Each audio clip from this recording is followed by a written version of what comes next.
You heard our conversation yesterday, right? My eldest son and his wife are coming back home for the birth of their child. So I need you to move your stuff out to the yard. Excuse me? You can't have kids anyway. You don't help with my son's work, so the least you could do is make some room. But I'm paying $20,000 in rent. This is getting too tiring to deal with. I live with my mother-in-law, but now she wants me out of the house because my brother-in-law and his wife are returning. My mother-in-law, brother-in-law, his wife, and my husband. This house is full of problems. I've been trying to keep things running smoothly, but it's becoming a hassle to think about it all. I'm done thinking. Okay, I'll leave, but I can't just put my belongings in the yard. I'll come back later to pick them up. You're leaving? Thank you, that's a big help, my mother-in-law said, ignoring my pleas. I started packing my things and left the house. 7 seconds after stepping out the door, I took out my phone and called a junk removal service. Once I stopped thinking, no one could stop my actions. I'm Rachel, a 43-year-old IT consultant. My husband, Eric, is also 43 and runs 4 restaurants. We're both 43. And people often assume we've been married a long time and have a kid or two, but we're actually newlyweds. We both lived as workaholics and didn't marry until this age. I had given up on marriage just before turning 43, but a random visit to a bar after work changed my mind. Is this your first time here? He asked. Yes, that's right. I had been curious about it for a while, but it was hard for me to go in alone because the place is so stylish. But I worked hard today, so I decided to go in as a reward to myself. I was relieved to find a counter where it was easy for a loner to spend time.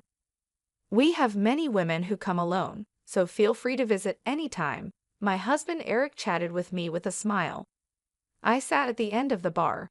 I knew he was just trying to attract a new customer. But for someone like me, who had no friends to eat with at this age, even this kind of service felt nice. Feeling comfortable in Eric's restaurant, I started visiting often. I always sat at the end of the bar, and it became normal for Eric to chat with me while I ate. What does an IT consultant do? He asked. I introduce it to companies and do strategic planning. I've worked with restaurants too. Once, I suggested a tablet-based ordering system to reduce labor costs and improve efficiency. Oh, the system that's become common? How much does that cost? For a place like this, it would cost about this much, I said, punching numbers into my phone calculator and showing him the screen. No way, that's too much for a small business like mine. Eric shook his head and hands vigorously. Eric was curious and always eager to learn from our conversations. He looked for ways to apply new knowledge to his work. Even though it seemed like just a pleasant conversation, I was slowly drawn to his dedication. Likewise, Eric grew fond of me, seeing that I was hardworking. I'm always busy with work and can't talk much. How about we go out for dinner sometime? Excited about the chance to dine with a restaurateur, I eagerly agreed. I was thrilled to be asked out, but saying something so girlish at nearly 43 would be embarrassing, so let's just leave it at that. My husband didn't just ask me out that one day. He continued to invite me out for meals occasionally. It's natural for adult men and women who frequently dine together to develop a romantic relationship. We started dating, and 3 years later, as we both turned 43, we decided to get married. Feeling shy about being a bride at 43, I asked my husband to skip the wedding ceremony. We just took some photos of us dressed up. After we got married, I moved from my apartment to my husband's house. His house is a 4-story building with a garden and parking, located in a high-end area. The rent is apparently around $2,000. My husband was living there with his mother. Some might think it's unthinkable to live with a mother-in-law right after getting married, but I'm 43, so I didn't mind much. Plus, my mother-in-law is 71, and my father-in-law has passed away, so living together seemed necessary. When my husband suggested living with his mother, I immediately said it was okay. But after starting to live with my mother-in-law, I regretted accepting so quickly. When I moved into my husband's house, besides the bedroom for us, I even got a nice office room for myself. His house seemed too big for just 2 people, with many spare rooms. Once I settled in, I asked my husband, "Why do we need such a big house just for you and your mother?" He replied, "I have a brother 4 years older than me. He left home after college, and we've mostly lost touch. He hasn't been home at all, and it's been a few years since I've heard from him. He's been moving from job to job and place to place. He's the kind of man who might get into trouble and come back to me and Mom. So we decided to rent a bigger house. I think it's a little too big, but now that I'm married and you moved in, I guess it all worked out." While unboxing my books and arranging them on the shelf, my husband talked about his brother Stephen with a smile.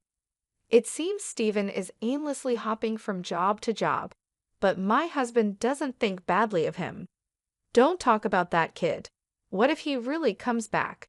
My mother-in-law appeared at the doorway of what would be my office, seemingly checking on us. It appears she doesn't have a good opinion of him, unlike my husband. It's understandable for a mother to be cold towards an eldest son who shirks his responsibilities. However, I'm worried that my husband and my mother-in-law might clash over his brother someday. Also, I'm not too fond of you either, Mom. Come on, we're going to live together now, so stop saying things like that. I'm not saying you should leave. I just need to make things clear from the start, my mother-in-law said as she walked away, her slippers making a padding sound. "I'm sorry, I'll talk to her," my husband said. "It's okay. I got a similar talk when we met for the wedding. I'll build a relationship with your mother as we live together," I replied, taking a book from my husband's paused hands and placing it on the shelf. It seems she doesn't like my age. I'm 43, so it's not impossible to have children, but I guess it's a challenging thought. Also, Eric's elder brother Stephen is not married and has no children, so there's a high chance that my mother-in-law won't get to see her grandchildren. That's why she's disappointed and wishes Eric had married someone younger. To her, Stephen, who doesn't fulfill his role as the eldest son, and I, who can't fulfill my role as a wife in her eyes, are probably the same. I understand her feelings, but I can't change my age. Once the move was finished and our married life began, my mother-in-law's coldness towards me became clear. She ignored me when I spoke and tried to avoid me. It's a bit lonely, but since there's no harassment or physical violence, I guess it's okay for now. I could build a relationship with her over time. My bigger concern is Eric. "Are you okay with your work?" I asked. "No, it's pretty bad. I need to take action soon, but it's tough to arrange the finances," Eric said, sitting at the dining table with his head in his hands. I stopped doing the dishes and sat down in front of him to listen. These are tough times. Prices are soaring, expenses are climbing, and customers are tightening their wallets. There's no end in sight. If this keeps up, I might have to close another one of our stores, he continued. About a year into our marriage, the situation at Eric's restaurants worsened. One of the 4 stores had already closed, and it seemed another might have to shut down too. Seeing Eric's troubled face made me feel distressed, but my mother-in-law seemed unaffected by these troubles. "You're Eric's wife, but you don't help out at the store. You just do your own job. Can you really say you're fulfilling your role as a wife?" My mother-in-law overheard our conversation and hurled insults at me from her seat on the sofa. I wondered what she was thinking, but she has her own perspective. Eric has been running his own restaurant for nearly 12 years, overcoming various challenges. I believe he'll pull through this time too. You, his wife, shouldn't be making that face. Are you trying to feed into his anxiety and make him fail? What a terrible wife, she shouted again from the living room to the dining room. Her words were filled with spite and venom. I knew she wasn't just trying to fire me up, but she wasn't entirely wrong. I took her words positively and decided to support Eric to the fullest, smiling reassuringly at my anxious husband. A year later, just as she said, Eric managed to turn the situation around and avoided closing the second store. See, I told you.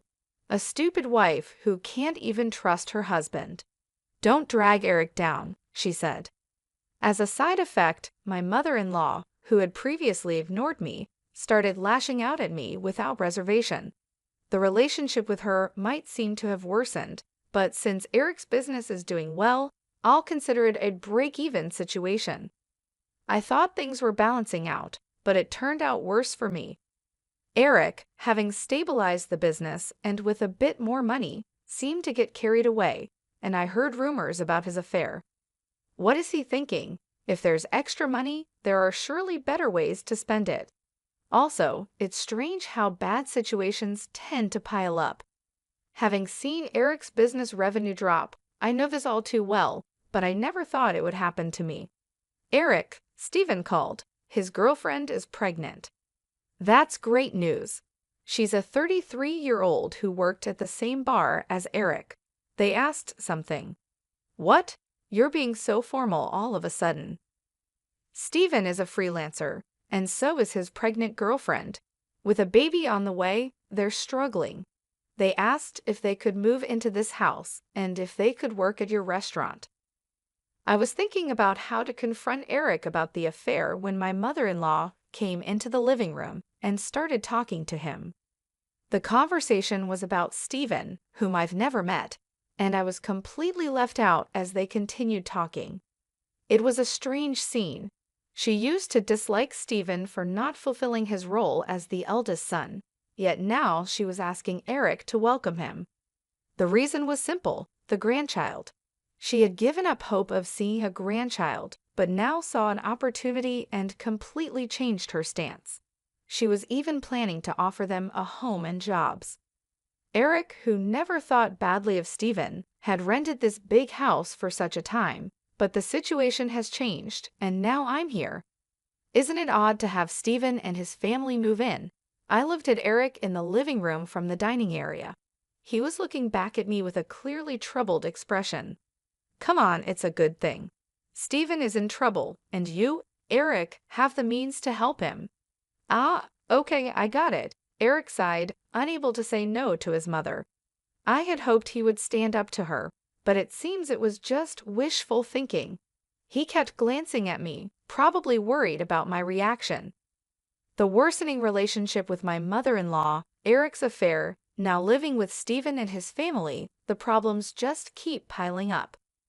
Overwhelmed and not knowing where to start, I decided to abandon thinking for today and just go to sleep. The next day was a holiday, and probably due to extreme mental fatigue. I slept in until late morning. Eric was at work, so it was just my mother-in-law and me at home. Dreading what she might say about my sleeping in, I reluctantly headed to the living room. You sure slept in. Must be nice to have such leisure, she said. Bracing myself for her usual nagging about not fulfilling my duties as a wife, I tensed up, ready for her words. However, what she said was much worse than I expected. You heard Eric and me talking yesterday, right? Stephen and his wife are coming back for a maternity leave visit, so move your stuff out to the yard. Excuse me, was I still groggy from sleep? Did she really mean I should live in the yard, or was she telling me to leave the house? You can't have kids anyway, and you don't help with Eric's work, so you should at least make room for Stephen and his family. We have 2 spare rooms left, so if you leave and your office is free, we can have a bedroom and a nursery for Stephen's family and a storage room for their stuff. Don't you think the room count and usage are just perfect? It seemed she was indeed telling me to leave. A storage room for Stephen's family. I'm being kicked out to make room for something that doesn't even seem necessary. Originally, I was allowed to use the office because there were spare rooms. I don't mind losing the office. A bedroom for Eric and me is enough. Stephen's family can live here without me leaving. Realizing that my mother-in-law now sees no reason for me to be in this house as a wife, since she can see her grandchild, I thought about the $20,000 I was paying in rent. I'm too tired to deal with all this. I decided to clear my mind and rest. silent with my mother-in-law. The only sound in the living room was the ticking of the clock. Okay, time to leave. After resting my mind, I decided it was too much trouble to worry about what happens to Eric, my mother-in-law, Stephen's family, and their future. I chose to leave the house. Understood. I'll leave. I can't put all my belongings in the yard, so I'll come back later to pick them up. You're leaving? Thank you, that helps, my mother-in-law said, pleased. Ignoring her, I started packing my things and left the house. 7 seconds after stepping out the door, I took out my phone and called a junk removal service. My decision made after stopping my overthinking couldn't be stopped by anyone. Let them all regret this choice later. I left the house. I decided to stay at a hotel for a while. I had called the junk removal service, but they needed some time to prepare. This worked out since I wanted some time too. 3 weeks after leaving, I rented an apartment and started living alone. I haven't heard from Eric since then. He probably thinks I'll come back eventually. The thought of Eric taking the current situation lightly infuriates me. However, today is the day after his restaurant's day off. I expect a call from Eric when he visits the restaurant for lunch prep. Hey, what's going on here? The restaurant is completely empty, just as I thought, Eric called. I could explain over the phone, but it would be more efficient if your mom was there too. I'm heading to the house now. Can you come back? You can't open the restaurant anyway, right? I couldn't help but laugh before hanging up, amused by Eric's reaction. He must be quite shocked. Still chuckling, I started getting ready to leave. When I arrived at the house, my mother-in-law started yelling at me. What on earth is this? The restaurant's fridge, cooking equipment, tables, all the important stuff is gone. You did this, didn't you? Do you think you can get away with this for free? It seems Eric had explained half of the situation. There was an unfamiliar couple in the living room, apparently Stephen and his wife. They looked confused and anxious, not fully grasping the situation and my mother-in-law's extreme anger. Why would you do such a thing? The restaurant can't operate now, my mother-in-law screamed. It's my restaurant, so there shouldn't be a problem with me starting the closing process or having the items I bought disposed of by a junk removal service, right? I replied. Huh? Your restaurant? What are you talking about? My mother-in-law asked. Why don't you explain, Eric? You haven't told your mom, have you? You remember that I still have the main restaurant and the second branch, and the second one was in a financial crisis, right? Yes, of course. You worked hard to turn it around, changing the tables, chairs, signboard, the restaurant's atmosphere, bringing in new cooking equipment, expanding the menu, and replacing the fridge and freezer to accommodate the new menu, right? Well, about that, Rachel actually paid for those expenses.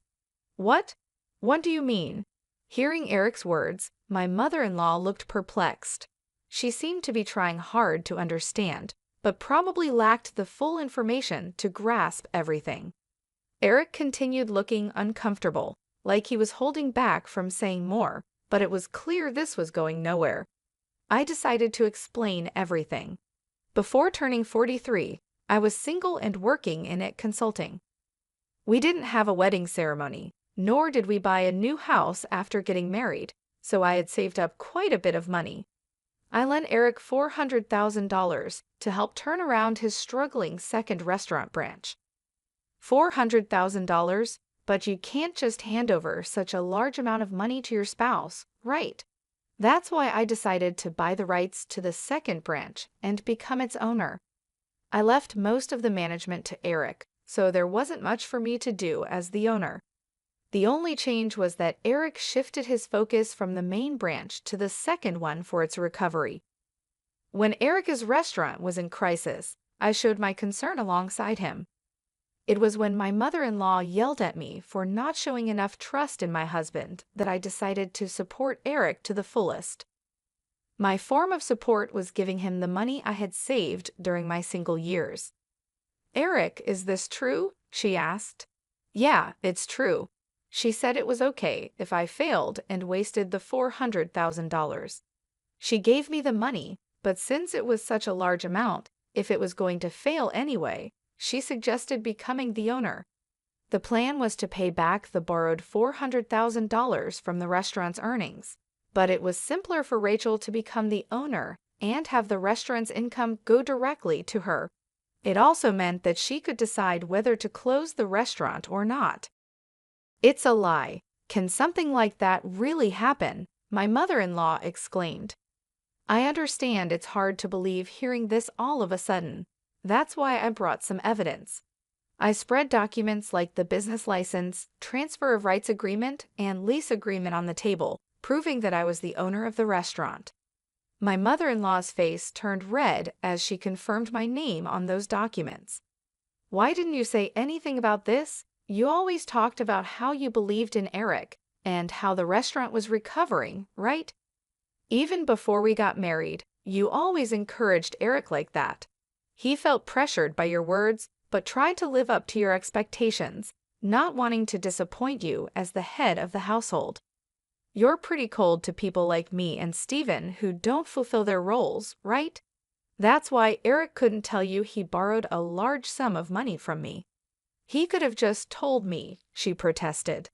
That's why Eric couldn't speak his mind, because she gets upset easily. People like my mother-in-law often don't realize they're putting pressure on others. They might think it's just a small thing to say, but for the one under pressure, it's a huge burden, not something they can easily talk about. And even if they did speak up, she would likely be disappointed and start complaining. It was essential not to let Eric's spirit break under her constant jabs, especially when the restaurant was finally turning around.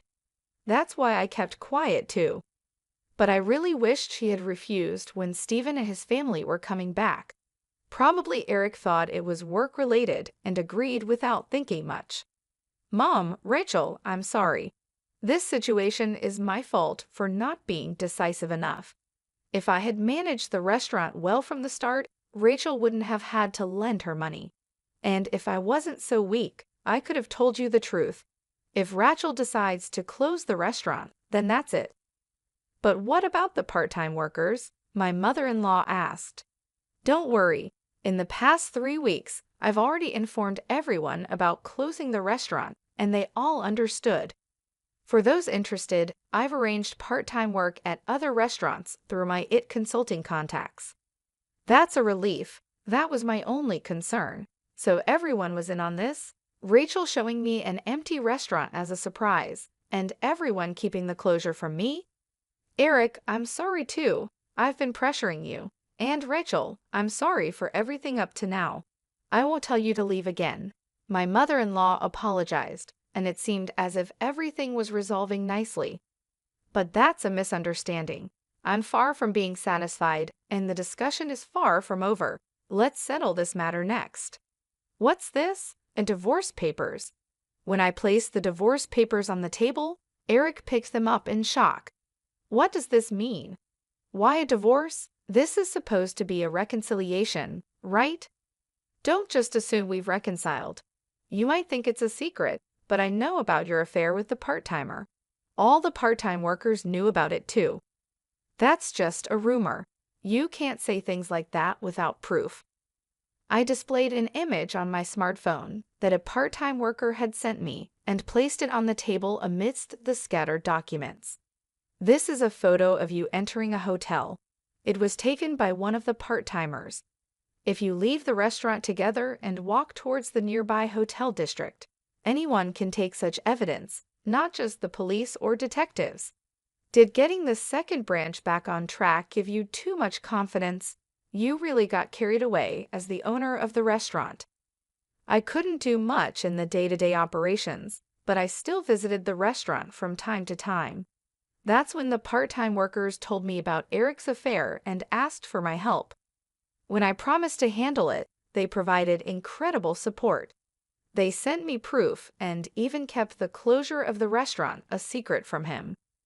Wait a minute, closing the second branch in a divorce? What's going to happen to the rent for this place? Eric asked. The rent for this place? What do you mean? My mother-in-law asked. I haven't mentioned that yet. I've been paying the entire rent of $20,000 a month for this house, I said. Is that also true? She asked Eric. It's true. When the restaurant's revenue started falling, Rachel started paying half of it. But as revenue continued to drop, the amount she had to cover increased. Eventually, she ended up paying it all. $20,000 a month is the same as my salary, so I paid all the rent, and Eric covered other living expenses like food and utilities. So if Eric gets divorced and only has the main restaurant left, obviously living here won't be an option anymore. Eric and my mother-in-law seemed deflated after hearing my words. They slumped as if they had exhausted themselves in a boxing match. Stephen and his wife, now somewhat understanding the situation, hesitantly joined the conversation. What does that mean? We came back here and can't live here? Stephen asked. Wait, Stephen, this is different from what we heard. We thought everything would be fine once we got back home, his wife said. Sorry, Stephen. Right now, I don't have the means to help you with a restaurant or a house. Come on, do something. We're having a baby. At least give me a job. We have enough part-timers. In fact, we need to cut down on staff costs. Eric will work hard, so just wait a bit longer. That's what I'm talking about. Stop saying things like that. Hey, what about my house and job now? Stephen shouted. Eric, my mother-in-law, and Stephen started arguing about their future lives. Stephen's wife, whose name I still didn't know, looked uncomfortably out of place. I had delivered the news about the restaurant's closure and the divorce, so my business here was done. I was tired of constantly trying to smooth things over with Eric and his family, and I refused to live with Stephen and his wife. I didn't care what happened to this house next. They could discuss it amongst themselves. I left the house amidst their shouting. After that, having evidence of the affair, I was able to divorce Eric smoothly. I could have demanded alimony for the affair, but I had a job and didn't need the money. I wanted as little to do with my ex-husband and his family as possible, so I didn't ask for any compensation after our divorce. My ex-husband, Eric, couldn't afford the rent and had to leave the house with his whole family. Financially and emotionally strained, Eric, who had been taking care of his mother, argued that it was actually Stephen's responsibility as the eldest son. But Stephen, who came back without any money, couldn't take care of her. This led to an ugly fight between the brothers about who should take care of their mother. In the end, with no income, Eric had to take her in, but this fight ruined the relationship between the brothers. As a result, Stephen and his wife disappeared again, cutting off all contact. Witnessing the brothers' dispute over her, the mother-child relationship also deteriorated. Now, Eric and his mother are living together reluctantly in a smaller apartment. It's not as spacious as the previous house, and they have to see each other all the time, but they hardly talk, creating an awkward atmosphere in the house. My actions, prompted by thinking ahead, resulted in the breakdown of a family relationship. After the divorce, I first dealt with closing down the restaurant. It was a bit of a hassle, but as the owner, it was my responsibility. However, the fridge, cooking equipment, tables, and chairs I had removed were fairly new, so I managed to sell them at a good price. Adding just a little more money allowed me to finish the restaurant's closure. Though it was a brief period, being a restaurant owner and handling its closure was an experience. I believe these experiences will be useful in my consulting work someday. I guess work suits me better than marriage. Convinced of this, I continue to work hard today.